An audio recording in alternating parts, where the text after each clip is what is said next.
The police state ends with me. We've made it one more day. Today I'm going to talk about what happened in more detail. Yesterday was a summary. Today will be a bit more detail. I've really underestimated how stressful it would be to make these videos. I mean, I knew it'd be stressful, but to go over all this again, to relive it, I just thought I'd point that out. As you can probably tell just by looking at me, I'm beyond sick over this, and it will impact my presentations, but I guess that's to be expected. So today I'll start with the greater detail, but even then it will be a bit of a summary with so much information relating to all of this. But let's get started. Back in 2008, I was hired at a local employer, and I'm going to leave names out for now. No real reason. I mean, you know my name. No real reason why. It just feels right at this moment not to name all these things. My supervisor that hired me was a female, which really meant nothing to me, as I'd had several female supervisors in the past, along with male, over the years. And whether they're female or male, it was no different. All was generally fine. I had worked with this organization before for about 7 years, and had 2 female supervisors and 2 male supervisors in that period, and all went great. Everything was fine. I can only think that this lady hired me as the only man working for her in about 20 out of about 24 managers, as she was a vice president, to have someone to torment. But who really knows what goes through a harasser or a bully's mind? I was hired as a manager with multiple departments reporting to me, and people, of course. At my very first manager's meeting, only a couple days into the job, with over 20 witnesses, she introduced me as her token boy, and it immediately changed my job description to have no direct reports and no departments reporting to me. But strangely, to still have all the responsibility for the success of those departments and people. But she didn't want to share that with human resources, so it was basically setting me up to fail and calling me names. Very, very strange. I immediately followed policy and reported it to a vice president, which policy allowed, who I had known for many years and previously had reported to. But it just kept continuing, with others in her departments sending me gross emails and calling me their token boy, and her calling me token boy, and yelling at me the F word, and general jokes and insults about men's genitals, and just general childish, stupid stuff. Jokes, who cares about jokes? But changing the job description and setting me up to fail was a very big deal. I think it would beat anybody, especially based on me being a man, made it illegal. And that's no different than a man doing this to a woman, or someone doing it based on race. It's illegal discrimination to just say, well, you're a token boy, so we're going to change your job description, and none of these women are going to report to you, and we're going to call you token boy and make fun of men having balls for brains and testicles for a mind, and it just gross, stupid stuff. Sending me emails that were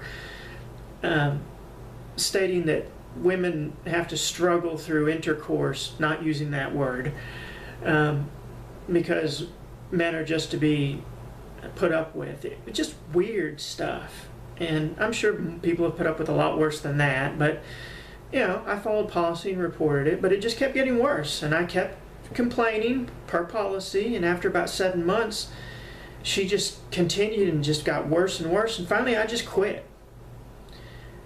And I just said I resigned and I'm out of here. I'd like to be rehired in another department that's not harassing me, but I'm not working for you. And I left. And then she called me at home and threatened me. The general "I'll get you" thing, but she also threatened to withhold money from my final paycheck, which she did. And as far as getting me, well, she's certainly done that. And not just her, the organization and other people have gone along with her. Once I found out that the vice president I'd reported all this to decided to say I never even reported it at all, I decided to go public with the matter. I wrote detailed letters and attached some of the emails I had received and distributed this all to the media, which they didn't care, but I also reported it to the EEOC and anyone else that I could think of. Now, please know this. Not only do I have a First Amendment freedom of speech right to report harassment to, quote, anyone, I have an explicit legal right to do so. There's a law that allows it, and it specifically says can report it to, quote, anyone.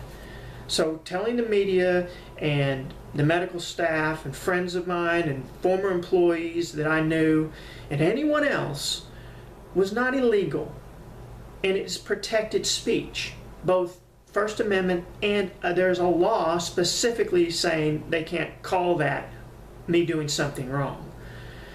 Please see the EEOC website for details on that, and I'll try to have a pop-up on the screen if I can. It's http://www.eeoc.gov/laws/types/facts-retal for retaliation.cfm. Don't worry, I'll try to pop that up on the screen. If not, I'll put it down in the description. Unfortunately, the vice president I reported all this to, even to this day, has chosen to lie and say I never reported it. So it doesn't count as harassment technically, as I never, quote, reported it. So, you know, if they harass you and you never complain, well, then it's okay. So they're saying, yeah, it happened, but he never said it was a problem, so it doesn't count. You know, still have a sense of humor, and I'm going off on a tangent here, a non sequitur, or whatever you want to call it. But do I come across as a person that wouldn't report harassment? I mean, come on. I'm reporting this, and it's probably going to cost me my life. So, however, you know, somehow the employer admitted to these things happening. The harassment did happen. They told the EEOC this. I have a document. They're just holding out that I didn't properly report it to them.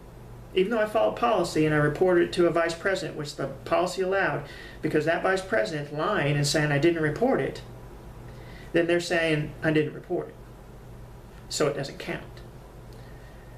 Which is all just lawyer speak for, haha, we got away with it, you know. So they harassed me, she harassed me, but then the whole organization says, well, he didn't report it, so it was okay. Haha. And he was a bad employee anyway, so we got rid of him.